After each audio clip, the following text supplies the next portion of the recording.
YouTube ప్రేక్షకులకు నమస్తే. ద్వితీయ వివాహం అంటూ వరుడు కోసం ఈ ఫోటోలో ఉన్న అమ్మాయి మా మ్యారేజ్ బ్యూరోను సంప్రదించింది. ఈ ఫోటోలో ఉన్న అమ్మాయి పేరు రాజలక్ష్మి అండి.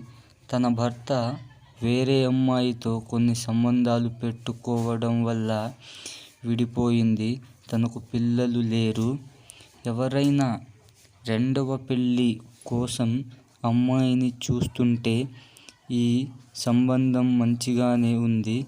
మీకు పిల్లలు ఉన్నా కూడా ఏమీ పర్వాలేదు అంటూ తన పిల్లల్లాగానే చూసుకుంటుంది. తనది మంచి ప్రొఫైల్ అండి. ఎవరైనా రెండవ పెళ్ళి కోసం చూస్తుంటే మా బ్యూరోను సంప్రదించండి మరియు ఈ నెంబర్కి కాల్ చేయండి.